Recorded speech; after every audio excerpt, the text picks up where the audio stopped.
জাহাঙ্গীর মহল্লা police ফাঁড়িতে হামলা ও দাঙ্গার ঘটনায় রেলপার এলাকা থেকে অভিযান চালিয়ে 21 জন অভিযুক্তকে গ্রেফতার করল পুলিশ।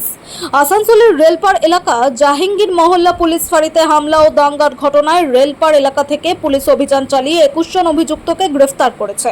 গ্রেফতারকৃত সকল অভিযুক্তকে শনিবার আসানসোল জেলা আদালতে হাজির করা হয়। পুলিশ সূত্রে জানা গেছে, গ্রেফতারকৃত অভিযুক্তদের মধ্যে শুধু রেলপার এলাকার বাসিন্দারাই নন, ওল্ড স্টেশন ও রঙ্গনিয়ান পাড়া এলাকারও কয়েকজন রয়েছেন।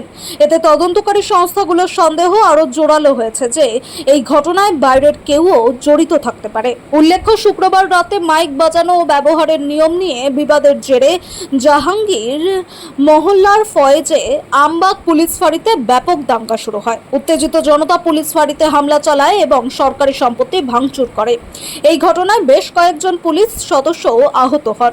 পরিস্থিতি নিয়ন্ত্রণে আনতে পুলিশকে লাঠিচার্জ ও কাঁদানে গ্যাস ব্যবহার করতে হয়। এই ঘটনার পর Asansol Durgapur police commissionerate CCTV footage ও ভিডিও ক্লিপের ভিত্তিতে অভিযুক্তদের শনাক্ত করার কাজ শুরু করে।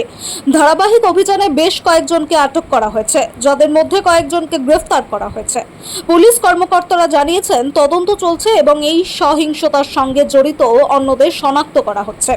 প্রশাসন স্পষ্ট জানিয়ে দিয়েছে যে যারা আইন নিজের হাতে তুলে নেবে তাদের বিরুদ্ধে কঠোর ব্যবস্থা নেওয়া হবে।